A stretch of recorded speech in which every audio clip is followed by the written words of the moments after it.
नमस्कार. मी भाऊ तोरसेकर. तुम्ही बघत आहात प्रतिपक्ष. मित्रांनो, पूर्वीच्या काळात राजे रजवाडे होते. बापजाद्यांनी जी प्रतिष्ठा मिळवली होती, पराक्रम केले होते, शौर्य दाखवलं होतं, त्याच्या आधारावर ज्यांना सरदार किंवा जमीनदार वतनदार वगैरे होता आलं, असे जे राजे रजवाडे होते, त्यांच्याकडे कर्तृत्व नव्हतं. पण हा जो एक मनामध्ये न्यूनगंड असतो, तो न्यूनगंड घालवण्यासाठी असे राजे रजवाडे आपल्या पदरी भाडोत्री, पगारी पाळलेले भाट आणि स्तुतीपाठक ठेवायचे. व जो कुठलाही पराक्रम त्या राजाने, रजवाड्याने, संस्थानिकाने केलेला नाही, त्याचं उठता बसता कौतुक करणाऱ्यांचा हा घोळका त्या राजाच्या दरबारी असायचा. पण एक गोष्ट होती की त्यातून राजाचं कौतुक व्हावं, त्याच्या गुणवत्तेचं कौतुक व्हावं, ही अपेक्षा असायची आणि तशीच माणसं नेमली जायची, पोसली जायची. त्याने आपल्याला हास्यास्पद आणि एक टिंगलीचा विषय बनवावा अशी राजाची अपेक्षा नसायची, आणि ती माणसं सुद्धा तसं काम करायची नाही. आणि त्यामुळे त्यांना दरबारी स्तुतीपाठक वगैरे म्हटलं जायचं. पण अलीकडच्या काळामध्ये एक चमत्कारिक गोष्ट झालेली आहे.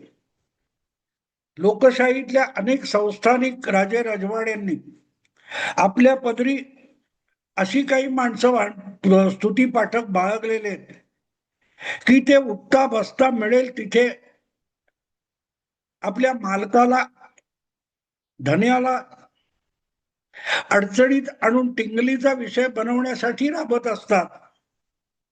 आणि हे रस्त्यावरच्या सगळ्यांना कळतं, फक्त राजाला कळत नाही, अशी एक विचित्र अवस्था आहे. दिल्लीत राहुल गांधी आहेत आणि मुंबईमध्ये उद्धव ठाकरे आहेत. काही प्रमाणात अलीकडे शरद पवारांची अवस्था तशीच झालेली आहे. काल परवा इस्पितळातून तात्पुरता डिस्चार्ज घेऊन घरी आलेल्या शरद पवारांचा अर्ज भरायला निवडणूक आयोगाचे अधिकारी सिल्वर व कोण आले आणि आपला फॉर्म भरायलाही निवडणूक अधिकाऱ्याकडे जाता येत नाही. इतके गलित गात्र असलेले शरद पवार यांनी कोणते कोणते पराक्रम केलेले आहेत या ताज्या राज्यसभा निवडणुकीत, याची वर्णनं आता सुद्धा युट्यूबवर उपलब्ध आहेत. बघा, एक खेळी, एक डाव पवारांचा, इतके दिवस, 9 दिवस, 3 आठवडे, 12 माणसं, 27 दिवस, काही असेल ते, असली खोटी स्तुती करणारे त्यांनी पाळलेले आहेत. आणि त्यामुळे शरद पवार हे गेल्या आठवड्यातल्या राज्यसभा निवडणुकीमध्ये विजय संपादन केला तरी हास्यास्पद झालेले, पण त्यांच्यापेक्षाही हास्यास्पद अवस्था दिल्लीत राहुल गांधी यांची आहे. आणि त्याच्या खालोखाल मुंबईतले आपले उद्धव ठाकरे आहेत. आता हे मी अचानक नवीन काय सांगतोय का तर नाही मित्रांनो, नवीन गोष्ट एवढीच आहे की कोणी यावे आणि टपली मारून जावे, अशी काहीशी उद्धव ठाकरे यांची आज अवस्था आहे. आणि म्हणून असेल कदाचित उद्धव ठाकरेंच्या संवेदना काहीशा बोथट झालेल्या असतील, पण त्यांचे सुपुत्र आदित्य ठाकरे यांच्या संवेदना अजूनही जागृत आहेत. म्हणूनच असेल की शरद पवार हे महाविकास आघाडीचे एकमेव उमेदवार म्हणून राज्यसभा जिंकल्याची घोषणा व्हायची बाकी आहे, पण औपचारिकता पूर्ण झाली तरी त्याविषयी बोलू नये एवढं तरी भान आदित्य ठाकरेंमध्ये दिसते. पण झाला तो तमाशा पुरेसा नव्हता. झाली ती बेअब्रू उद्धव ठाकरेंची कमी होती म्हणून की काय? त्यांचे प्रवक्ते संजय राऊत यांनी आता उद्धव ठाकरे यांचंच वस्त्रकरण करायला घेतलेलं आहे. तसं नसतं. तर एकनाथ शिंदे यांचे निकटवर्ती नरेश म्हस्के जे लोकसभेचे सदस्य आहेत, त्यांची उद्धव ठाकरेंना टपली मारायची हिंमत झाली नसती. जाता जाता नरेश म्हस्के यांनी एक टपली मारली आणि तो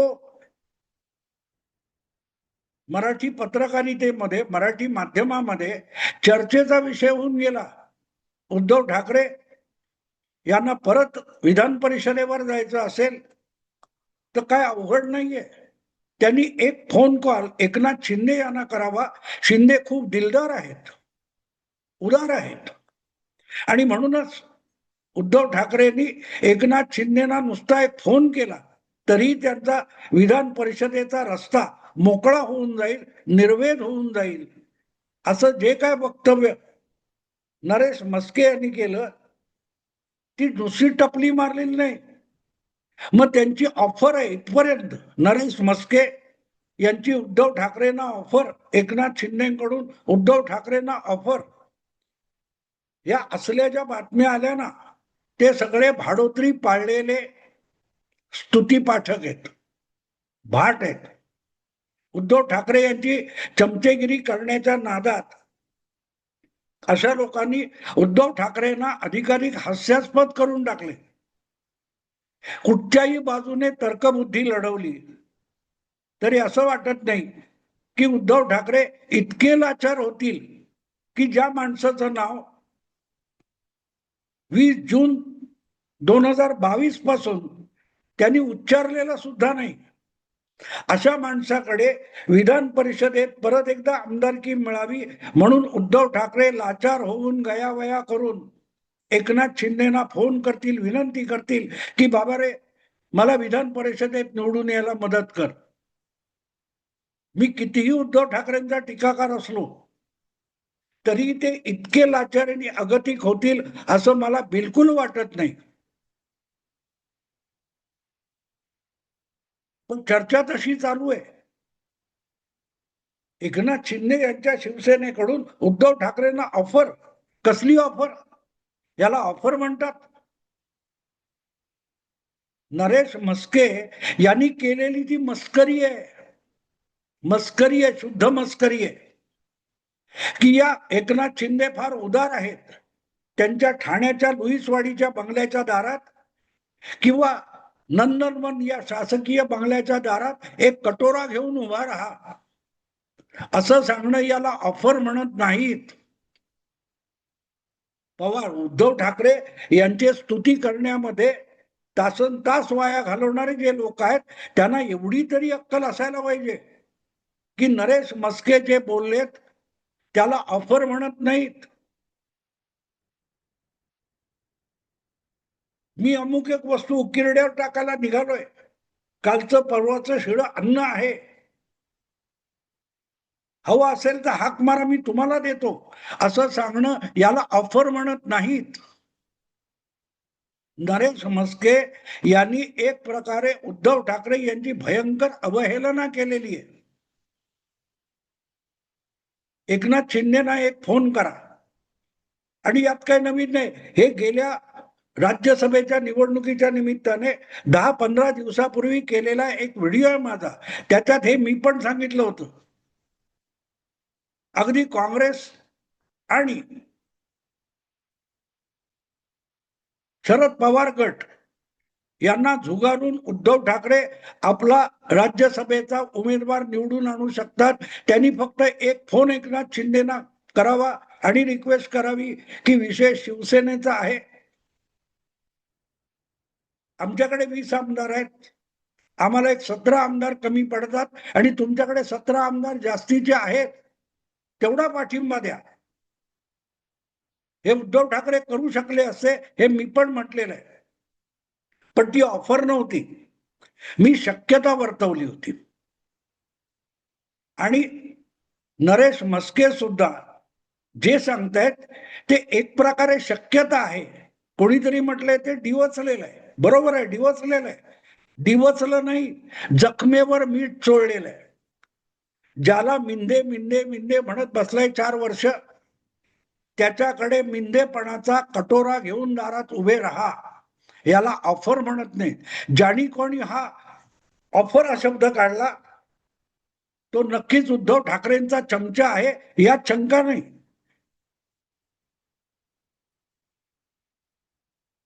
पण अशा बातम्या जाणीवपूर्वक सोडल्या जातात आणि त्यावर चर्चा घडवून आणली जाते.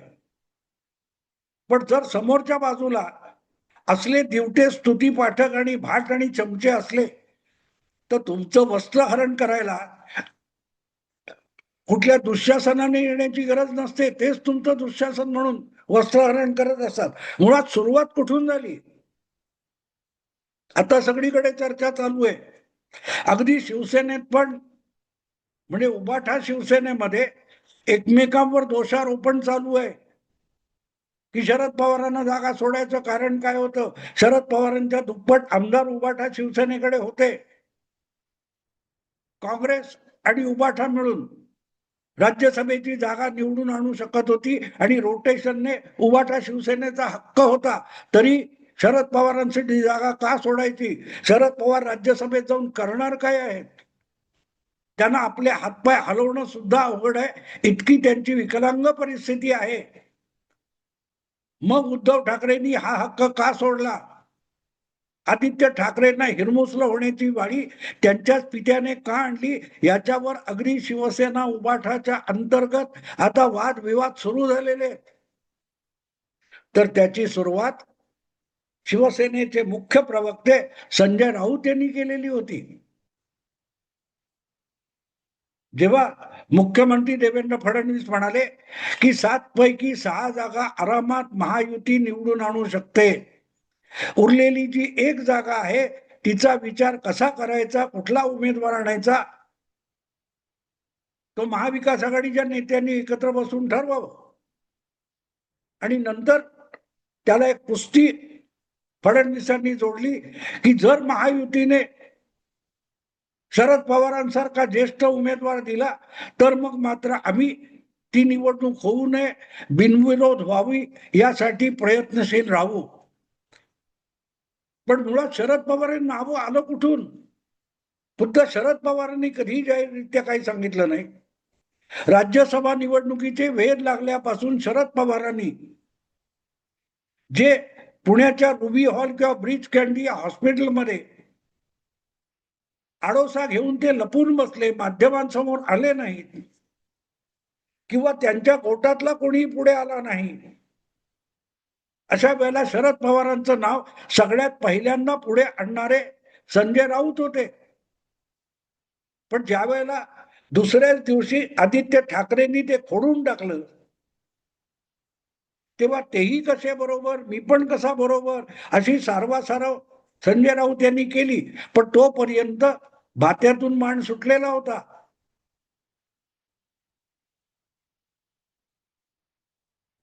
आपण शरद पवारांचे एकनिष्ठ कसे आहोत हे उद्धव ठाकरे यांचे स्तुती पाठक संजय राऊत यांनी दाखवून दिलं. आणि जे काय तोंडघशी पाडायचं होतं ते उबाठा शिवसेनेला पाडलं. पण तेवढ्यावर सुद्धा संजय राऊत खुश नसावेत म्हणून की काय त्यांनी एक नवं पिल्लू सोडलं की विधान परिषदेमध्ये उद्धव ठाकरे हे माजी मुख्यमंत्री असल्यामुळे त्यांना परत एकदा निवडून आणलंच पाहिजे. मला सांगा खरोखरच उद्धव ठाकरेंना राज्यसभेत निवडून येण्याची गरज आहे का. ते किंवा त्यांचे वडील यांनी कधीही कुठलीही निवडणूक लढवण्याची इच्छा कधीही व्यक्त केलेली नव्हती. बाळासाहेबांनी तर निर्धार व्यक्त केला होता, शपथ घेतली होती की मी कधी आत्मचरित्र लिहिणार नाही आणि कधीही निवडणूक लढवणार नाही. बाळासाहेबांनी दोन्ही शब्द पाळले. पण मुख्यमंत्री होण्याचा हव्यास उद्धव ठाकरेंना इतका जडला की त्यांनी निवडणुकीच्या रिंगणात उडी घेतली आणि ती सुद्धा इतकी वाईट परिस्थिती आली की त्यांना आमदार होता येत नाही. म्हणून लॉकडाऊनच्या काळामध्ये त्यांचं सरकारच बारगळण्याची शक्यता होती. तेव्हा उद्धव ठाकरेंना नरेंद्र मोदींना शिव्या घालत असताना सुद्धा त्यांच्याकडेच याचना करावी लागली होती आणि त्यांना बिनविरोध आमदार होता आलं. त्याला आता 6 वर्ष होऊन गेले. या 6 वर्षात विधान परिषदेमध्ये किंवा मंत्रालयामध्ये उद्धव ठाकरे यांनी आमदार म्हणून किंवा मुख्यमंत्री म्हणून नेमकं काय केलं याच्यावर संशोधन करण्यासाठी एक मोठा बहुसदस्य आयोग नेमावा लागेल. पण तोही विषय सोडून द्या. आज घडीला ज्या दिवशी मुख्यमंत्री पदाचा उद्धव ठाकरेंनी राजीनामा दिला, मला वाटतं 28 जून 2022, तेव्हा त्यांनी जाहीररित्या सांगितलं होतं फेसबुक लाईव्ह करताना की मी मुख्यमंत्री पदाचा आणि आमदारकीचा सुद्धा राजीनामा देतोय.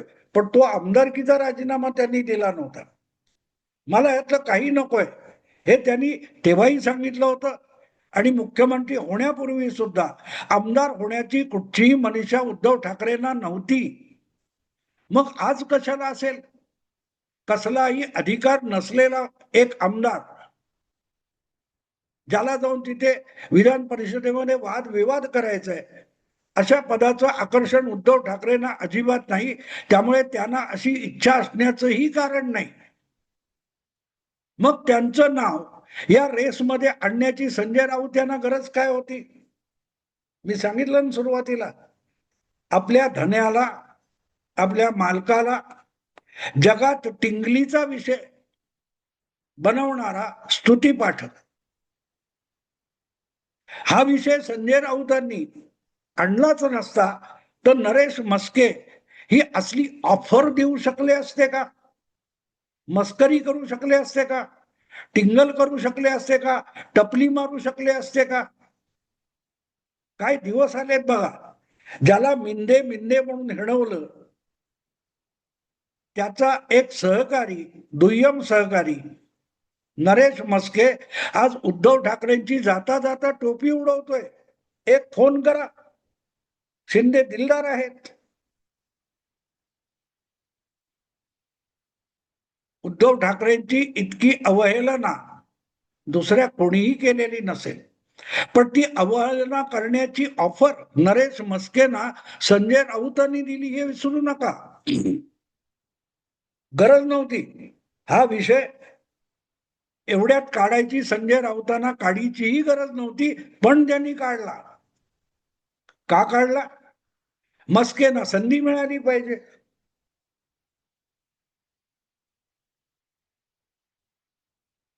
काय माणसं असतात बघा मित्रांनो. उद्धव ठाकरेंना आमदार होण्याची अजिबात गरज नाही. त्या माणसाच्या शब्दावर आज सुद्धा विधानसभेतले 20 आमदार हलतात डुलतात हे विसरू नका. कितीही नाकरता नेता असला तरी 20 आमदार त्याच्या खात्यात जमा आहेत. शरद पवारांपेक्षा दुप्पट आहेत आणि काँग्रेसपेक्षा 4 आमदार जास्त आहेत उद्धव ठाकरेंकडे. त्याला एक विधान परिषदेची आमदारकी ही अगतिकता असू शकत नाही. पण त्याला अगतिक त्यांच्याच स्तुतीपाठकांनी करून दाखवलेलं आहे. म्हणून नरेश म्हस्के सारखा माणूस जाता जाता उद्धव ठाकरे यांची टोपी उडवतो. आमदार व्हायचे, शिंदेना फोन करा, शिंदे दिलदार आहे. शिंदे दिलदार आहे ते वेगळं सांगायला नको. मला आठवतं 2012 मध्ये ज्यावेळेला ठाण्याला 2-4 नगरसेवक शिवसेनेचे कमी पडत होते, अशा वेळेला प्रताप सरनाईक आणि एकनाथ शिंदे राज ठाकरेंकडे गेले होते आणि राज ठाकरेंनी पाठिंबा मागितला. राज ठाकरेंनी देऊन टाकला कसलंही सौदा न करता. पण त्याच राज ठाकरेंना नाशिकचा मनसेचा उमेदवार महापौर म्हणून निवडून आणण्यासाठी शिवसेनेच्या नगरसेवकांचा पाठिंबा हवा होता. तर आपल्याला फोन केला नाही, आपल्याकडे पाठिंबा मागितलेला नाही, म्हणून उद्धव ठाकरेंनी तो विषय झटकून टाकला होता आणि भाजपच्या पाठिंब्याने मनसेचा नगरसेवक नाशिकमध्ये 2012 साली बसलेला होता. औदार्य हा वेगळा विषय असतो, ते उद्धव ठाकरेंकडे अजिबात नाहीये. पण स्वाभिमान पण संपलाय असं एक चित्र निर्माण करण्याची वेळ त्यांच्यावर त्यांच्याच स्तुती पाठकांनी, भाडोत्री पगारी पाळलेल्या स्तुती पाठकांनी आणलेली आहे. म्हणूनच नरेश म्हस्के किंवा नरेश मस्करे उद्धव ठाकरेंची मस्करी करू शकलेले आहेत. असो मित्रांनो, आता थांबतो. आवडलं लाईक करा, शेअर करा आणि प्रतिपक्षाला सबस्क्राईब करा. नमस्कार.